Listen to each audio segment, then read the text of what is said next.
नमस्कार मित्रांनो, स्वागत आहे माझ्या ALD चॅनलवर. शहरात ब्रह्मपुत्रा नदीच्या काठी वसलेला नीलाचल पर्वत आणि एक प्राचीन रहस्याचा साक्षीदार आहे.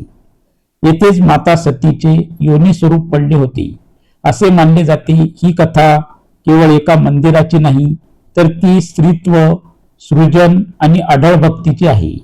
ही कथा सुरू होते हजारो वर्षापूर्वी, जेव्हा राजा दक्षाने एका महायज्ञाचे आयोजन केले होते. त्यांनी सर्व देवदेवतांना बोलावले, पण स्वतःचा जावाई भगवान शिव आणि मुलगी सती यांना अपमानित करण्यासाठी निमंत्रण दिले नाही. सती महादेवाच्या विरोधाला न जुमानता यज्ञाला गेली. तिथे दक्षाने शिवाचा घोर अपमान केला. आपल्या पतीचा अपमान सहन न झाल्याने सतीने योगाग्नीने स्वतःचे शरीर अर्पण केले. जेव्हा शिवाला हे समजले, तेव्हा त्याचा रुद्र अवतार प्रगट झाला. दुःखात बुडालेल्या शिवाने सतीचे पार्थिव खांद्यावर घेऊन तांडव सुरू केले. विश्वाचा विनाश थांबवण्यासाठी भगवान विष्णूंनी आपल्या सुदर्शन चक्राने सतीच्या शरीराचे 51 भाग केले. जिथे जिथे हे भाग पडले, तिथे शक्तिपीठे निर्माण झाली. नीलाचल पर्वतावर सतीचा योनी भाग पडला, ज्याला आपण आज कामाख्या म्हणून ओळखतो. कामाख्या मंदिराचे सर्वात मोठे वैशिष्ट्य म्हणजे येथे देवीची कोणतीही मूर्ती नाही. मुख्य गर्भगृहात एका नैसर्गिक पाण्याच्या झऱ्याखाली एक शिला दगड आहे, जी योनीच्या आकारात आहे. भाविक याच शिलेची पूजा करतात. दरवर्षी जून महिन्यात आषाढ महिना येथे अंबुबाची मेळा भरतो. असे मानले जाते की या 3 दिवसात माता कामाख्या रजस्वला मासिक पाळीत असते. या 3 दिवसात मंदिराचे दरवाजे बंद असतात. ब्रह्मपुत्रा नदीचे पाणी आपोआप लाल रंगाचे होते. 4थ्या दिवशी जेव्हा मंदिर उघडते, तेव्हा भक्तांना रक्तवस्त्र, लाल कापड प्रसाद म्हणून दिले जाते, ज्याला अत्यंत पवित्र मानले जाते. वर्षापूर्वीची गोष्ट आहे. नीलाचल पर्वताच्या पायथ्याशी माधव नावाचा एक गरीब तरुण राहत असे. त्याचे आई वडील खूप आजारी होते. गावकरी म्हणायचे की कामाख्या मातेचा कोप झाला आहे, पण माधवाचा विश्वास होता की आई कधीच आपल्या मुलाचे वाईट करत नाही. एका वादळी रात्री माधवाच्या आईची प्रकृती खूप बिघडली. वैद्यांनी सांगितले की जर पहाटेपर्यंत कामाख्या कुंडातील पवित्र जल मिळाले नाही, तर आई वाचणार नाही. बाहेर मुसळधार पाऊस आणि विजांचा कडकडाट होता. जंगलात हिंस्र प्राणी होते. माधव हातातील कंदील घेऊन अनवाणी पायानी पर्वतावर चढू लागला. वाटेत त्याला एक वृद्ध स्त्री भेटली. तिने विचारले, बाळा, इतक्या रात्री कुठे जातोयस? माधव म्हणाला, माझी आई मरणासन्न आहे. मला माझ्या मोठ्या आईकडे, कामाख्या देवीकडे जायचे आहे. ती वृद्ध स्त्री हसली आणि म्हणाली, इतका पाऊस आहे, तू पोहोचू शकणार नाहीस. हे घे पाणी आणि घरी जा. माधवाने ते पाणी घेतले आणि मागे वळून पाहिले, तर ती वृद्ध स्त्री अदृश्य झाली होती. जेव्हा तो घरी पोहोचला आणि त्याने ते पाणी आईला दिले, तेव्हा ती चमत्कारिकरित्या बरी झाली. त्या पाण्यास वास फुलासारखा येत होता. माधवाला समजले की साक्षात मातेनेच त्याची परीक्षा घेतली आणि त्याला दर्शन दिले. कामाख्या मंदिर हे तंत्र साधनेचे सर्वोच्च केंद्र मानले जाते. येथे जगभरातून अघोरी आणि साधू आपली सिद्धी प्राप्त करण्यासाठी येतात. वैज्ञानिक दृष्टिकोन असा सांगता येतो की काही शास्त्रज्ञ म्हणतात की येथील खडकामध्ये फेरस ऑक्साईडचे प्रमाण जास्त असल्याने पाणी लाल होते. धार्मिक विश्वास, पण भक्तांसाठी हे केवळ रसायनाचे मिश्रण नसून निसर्ग आणि सृजन शक्तीचा पुरावा आहे. हे मंदिर आपल्याला शिकवते की मासिक पाळी किंवा प्रजनन हे अशुद्ध नसून ते जीवनाचे मूळ आहे. मंदिरांचा घुमट मधमाशाच्या पोळ्यासारखा दिसतो, ज्याला नीलचलीय शैली म्हणतात. मंदिराच्या भिंतीवर कोरलेल्या मूर्ती प्राचीन भारतीय शिल्पकलेचा उत्कृष्ट नमुना आहे. जेव्हा तुम्ही पहाटच्या वेळी धुक्याने वेढलेल्या नीलाचल पर्वतावर जाता, तेव्हा तिथला गंध आणि मंत्रोच्चार तुमच्या आत्म्याला शांत करतात. कामाख्या देवीचे रहस्य हे बुद्धीने शोधण्याचे नसून ते अंतःकरणाने अनुभवायचे आहे. ती आई आहे जी सृष्टीचे चक्र चालवते. जी व्यक्ती अहंकाराचा त्याग करून या मंदिरात येते, तिला रिकाम्या हाताने परत जावे लागत नाही. जय मा कामाख्या थरारक आहे. यात आपण जाणून घेणार आहोत की या शक्तिपीठाला कामाख्या हे नाव कसे पडले आणि एका शक्तिशाली राक्षसाने नरकासुराने देवीला लग्नाची मागणी घालण्याचे धाडस कसे केले हे आपण जाणून घेणार आहोत. सतीचे पार्थिव विष्णूच्या सुदर्शन चक्राने छिन्न विछिन्न झाल्यानंतर महादेव शोकाकुळ अवस्थेत ध्यानस्थ झाले, पण नीलाचल पर्वतावर पडलेला तो योनी भाग एका दिव्य ऊर्जेचे केंद्र बनला होता. पौराणिक कथेनुसार भगवान शिव सतीच्या विरहात इतके बुडाले होते की त्यांनी आपले देवाचे कर्तव्य सोडले होते. दुसरीकडे कामदेव, प्रेमाचा देव, यांना शिवाची समाधी भंग करण्याची जबाबदारी देण्यात आली, जेणेकरून शिव पुन्हा संसारात येतील आणि तारकासुराचा वध करणारा पुत्र कार्तिकीय जन्माला येईल. जेव्हा कामदेवाने शिवावर प्रेमाचा बाण चालवला, तेव्हा महादेवाने आपला तिसरा डोळा उघडला आणि कामदेवाला भस्म करून टाकले. कामदेवाची पत्नी रती हिने नीलाचल पर्वतावर येऊन कठोर तपश्चर्या केली. तिने देवीच्या त्याच योनी रूपाची पूजा केली. देवी प्रसन्न झाली आणि तिने कामदेवाला पुन्हा जिवंत केले. ज्या ठिकाणी कामदेवाला त्याचे रूप काया पुन्हा प्राप्त झाली आणि जिथे भक्तांच्या सर्व कामा इच्छा पूर्ण होतात, ते स्थान म्हणजे कामाख्या. काळाच्या ओघात या प्रदेशावर नरकासूर नावाच्या एका अत्यंत शक्तिशाली राक्षसाचे राज्य आले. तो पृथ्वी देवीचा पुत्र होता, पण त्याच्या सत्तेच्या हव्यासामुळे तो क्रूर बनला होता. त्याने अनेक राजांचा पराभव केला आणि 16,000 स्त्रियांना बंदी बनवले होते. एकदा नरकासूर नीलाचल पर्वतावर गेला आणि तिथे त्याने साक्षात कामाख्या देवीचे दर्शन घेतले. देवीचे अलौकिक सौंदर्य पाहून तो मोहित झाला. अहंकारी नरकासुराने चक्क जगज्जननी देवीकडेच लग्नाची मागणी घातली. देवीला माहित होते की नरकासुराचा अंत जवळ आला आहे. तिने स्मित हास्य केले आणि एक अट ठेवली. देवी म्हणाली, हे नरकासुरा, जर तुला माझ्याशी विवाह करायचा असेल तर तुला एका रात्रीत म्हणजे सूर्योदय होण्यापूर्वी नीलाचल पर्वताच्या पायथ्यापासून मंदिरापर्यंत जाण्यासाठी दगडाच्या पायऱ्यांचा पायरी मार्ग बनवावा लागेल. जर तू हे करू शकलास तरच मी तुझी पत्नी होईल. नरकासुराला वाटले की त्याच्या अफाट शक्तीपुढे हे काम काहीच नाही. त्याने तात्काळ काम सुरू केले. राक्षसाने आपल्या मायावी शक्तीने वेगाने दगड कापायला सुरुवात केली. डोंगर पोखरला गेला आणि पायऱ्या पटापट तयार होऊ लागल्या. रात्रीचा तिसरा प्रहर संपत आला होता आणि नरकासुराचे काम पूर्णत्वाकडे होते. शेवटच्या काही पायऱ्या उरल्या होत्या. देवीने पाहिले की नरकासूर आड जिंकणार आहे. तिने आपली माया पसरवली आणि एका कुत्र्याचे रूप धारण करून पहाट होण्यापूर्वीच कॉक कॉक असा जोरात आवाज केला. काही कथांमध्ये देवीने कोंबड्याचा आवाज काढला असेही म्हटले जाते. नरकासुराला वाटले की सूर्योदय झाला आहे आणि तो अट हरला आणि रागाच्या भरात त्याने तिथेच काम थांबवले. तो मार्ग आजही तिथे अर्ध्या अवस्थेत पाहायला मिळतो, ज्याला मिखेला उजापत असे म्हणतात. अट हरल्यानंतर नरकासूर अधिकच क्रूर झाला. शेवटी भगवान श्रीकृष्णाने सत्यभामेच्या मदतीने नरकासुराचा वध केला आणि 16,000 स्त्रियांना मुक्त केले.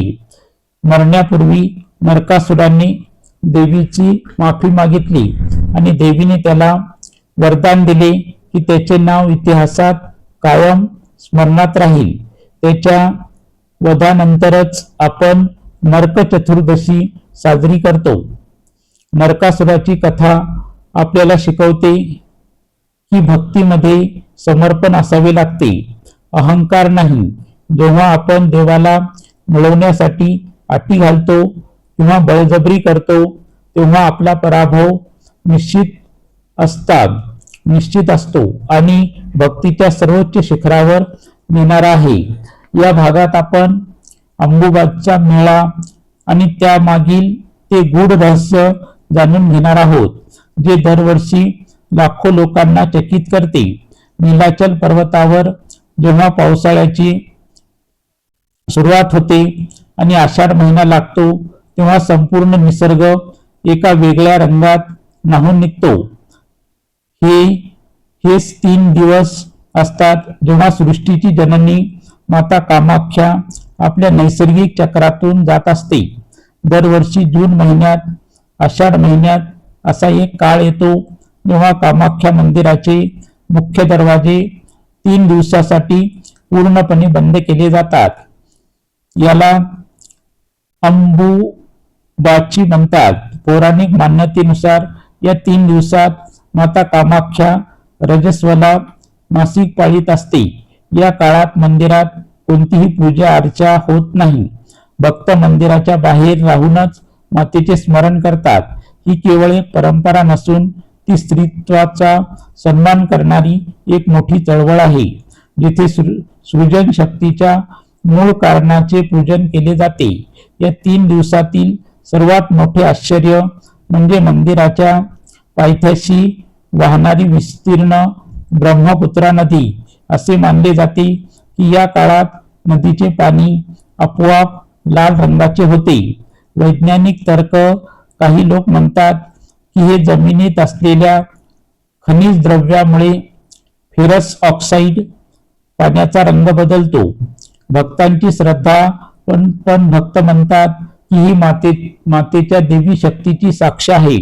जर खजिनामुळे रंग बदलत असेल तर तो फक्त या 3च दिवसात का बदलतो, हे कोडे आजही न सुटलेले आहे. 4थ्या दिवशी जेव्हा मंदिराचे दरवाजे उघडले जातात तेव्हा तिथे एक अद्भुत दृश्य पाहायला मिळते. 3 दिवसापूर्वी मातेच्या शिलेवर, योनीवर, रूपावर पांढरे सुती कापड ठेवले असते. जेव्हा मंदिर उघडते तेव्हा ते पांढरे कापड पूर्णपणे लाल रंगाचे झालेले असते. या कापडाला अंगोदक किंवा रक्तवस्त्र म्हटले जाते. हे वस्त्र प्रसाद म्हणून मिळवणे हे कोणत्याही भक्तासाठी जगातील सर्वात मोठे भाग्य मानले जाते. लोक मानतात की हे वस्त्र घरात ठेवल्याने सर्व संकटे दूर होतात आणि मातेचे रक्षण लाभते. अंबुबाचीच्या काळात एकदा एक गरीब अंध म्हातारा मंदिराच्या बाहेर बसला होता. लोक त्याला म्हणायचे, बाबा तुम्हाला तर काही दिसत नाही, मग तुम्ही इथे गर्दीत कशाला येता? तो म्हातारा डोळ्यात पाणी आणून म्हणाला, बाळा, आईला पाहायला डोळे कशाला लागतात? जेव्हा गार वारा सुटतो आणि मातेच्या प्रसादाचा सुगंध हवेत दरवळतो तेव्हा मला समजते की माझी आई माझ्या जवळच आहे. तिला पाहण्यापेक्षा तिला अनुभवण्यात जास्त आनंद आहे. तो म्हातारा 3 दिवस तिथेच उपाशी पोटी बसून राहिला. 4थ्या दिवशी जेव्हा मंदिर उघडले तेव्हा त्या गर्दीत एक लहान मुलगी आली. तिने त्याच्या हातात रक्तवस्त्राचा एक छोटा तुकडा दिला आणि ती गर्दीत गायब झाली. त्या म्हाताऱ्याला माहित होते की साक्षात मातेनेच येऊन त्याला प्रसाद दिला आहे. अंबुबाची मेळ्याला पूर्वीचा कुंभमेळा म्हटले जाते. या काळात जगभरातून अघोरी तांत्रिक आणि साधू नीलाचल पर्वताच्या गुहामध्ये साधना करतात. असे मानले जाते की या 3 दिवसात केलेली साधना 10 पटीने जास्त फळ देते. पण येथे येणारे खरे साधू प्रसिद्धीपासून दूर राहून केवळ मातेच्या नामात दंग असतात. आजच्या समाजात जिथे मासिक पाळीला आजही काही ठिकाणी अशुद्ध मानले जाते, तिथे कामाख्या मंदिर हजारो वर्षापासून हे सांगत आहे की ही प्रक्रिया अशुद्ध नसून ती जीवनाचे उगमस्थान आहे. आई कामाख्या या रूपात आपल्याला निसर्गाचा आणि स्त्री शक्तीचा स्वीकार करायला शिकवते. मंदिराच्या त्या गुप्त आणि अंधाऱ्या कोपऱ्यात घेऊन जातो, जिथे गेल्यावर तर्क संपतो आणि केवळ अनुभव उरतो.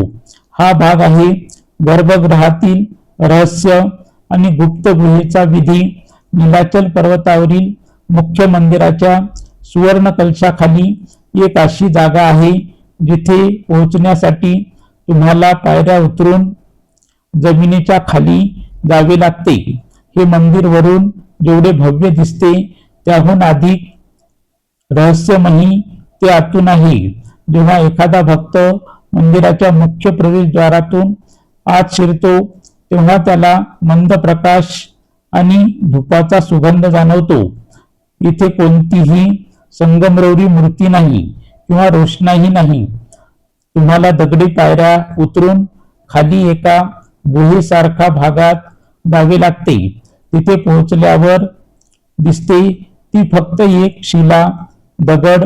ही शिला नैसर्गिकरित्या योनीच्या आकारात आहे आणि त्यातून 24 तास पाण्याचा एक छोटा झरा वाहत असतो. हे पाणी कुठून येते याचे उत्तर विज्ञानाकडेही नाही. या झऱ्यालाच पावन कुंड मानले जाते. इतर अनेक मंदिरामध्ये आपण देवाला लांबून पाहतो, पण कामाख्या मंदिरात फक्त त्या पवित्र शिलेला स्पर्श करू शकतात. ओल्या कपड्यांनी अनवाणी पायांनी जेव्हा भक्त त्या थंडगार झऱ्याच्या पाण्याला आणि शिलेला स्पर्श करतात तेव्हा एक वेगळीच वीज अंगातून सळसळते, असे अनेक भाविक सांगतात. एकदा एक श्रीमंत व्यापारी हिऱ्याची माळ घेऊन आला आणि म्हणाला, मला ही माळ देवीच्या गळ्यात घालायची आहे. तिथल्या पुजाऱ्याने शांतपणे सांगितले, बाळा, इथे कोणतीही मूर्ती नाही, फक्त ही एक शिला आहे. तुझी ही माळ इथे कामाची नाही. तुला द्यायचेच असेल तर तुझा अहंकार या पाण्यात अर्पण कर आणि जा. त्या व्यापाऱ्याला उमजले की ईश्वरासाठी तुमचे दागिने नाही तर तुमचे अंतःकरण महत्वाचे आहे. कामाख्या मंदिरात बळी देण्याची प्रथा आहे, जी पाहून अनेक लोक गोंधळून जातात, पण यामागे एक खोल तांत्रिक अर्थ आहे. येथे केवळ नर प्राण्याचा बळी दिला जातो, मादी प्राण्याचा नाही, कारण त्या देवीचे रूप मानल्या जातात.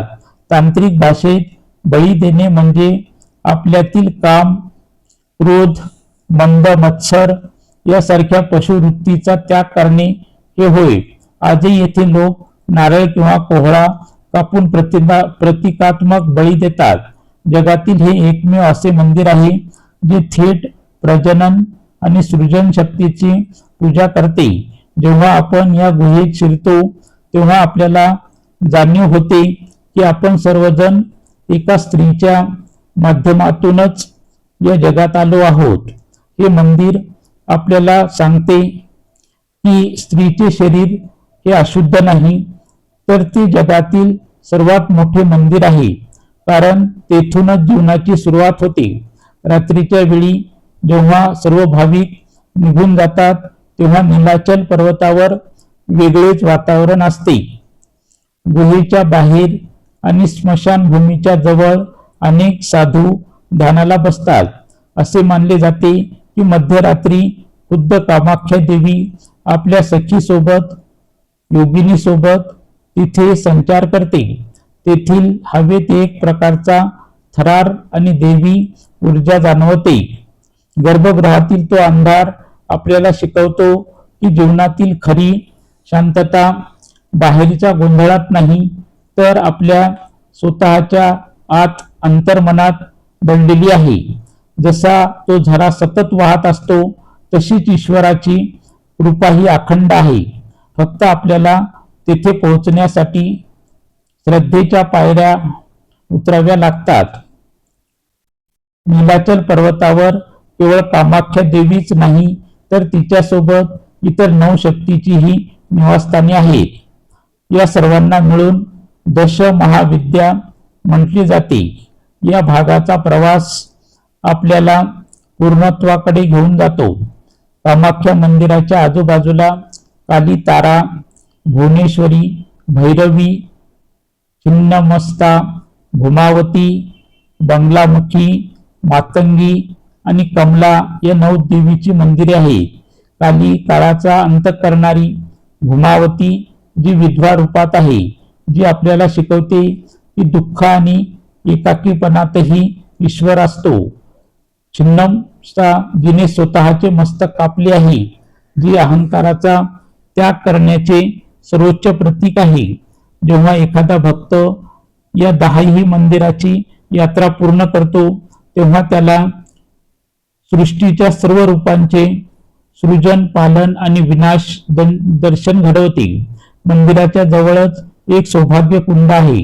असे मानले जाते की या कुंडातील पाण्याने आंघोळ केल्यावर किंवा ते पाणी अंगावर शिंपडल्यावर माणसाची सर्व पाप धुवून निघतात.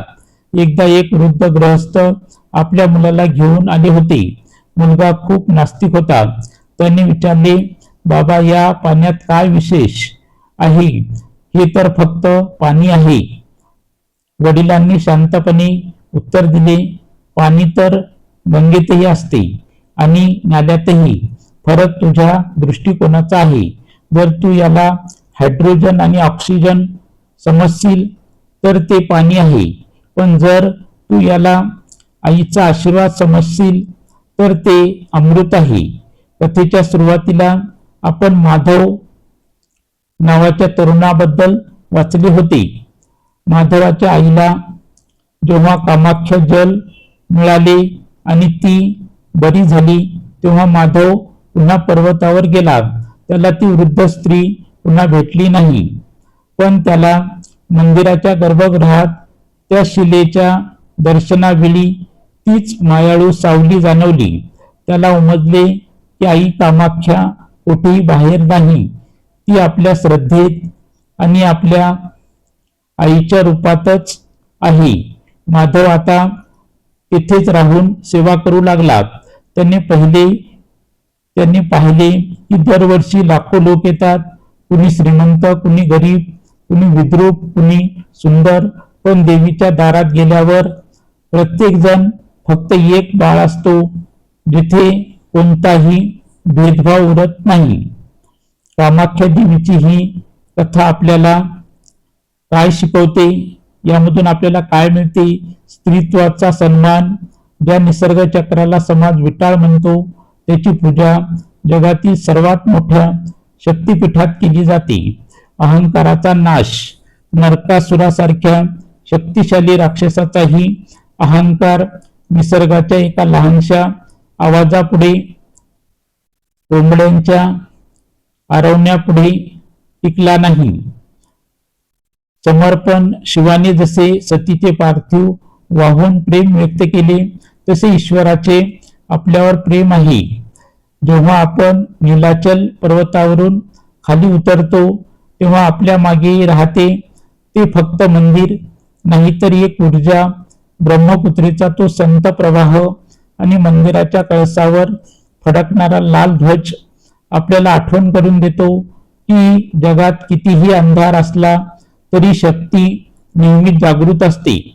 तुम्ही जेव्हा कधी गुवाहाटीला जाल, तेव्हा फक्त पर्यटक म्हणून जाऊ नका, तर भक्त म्हणून जा.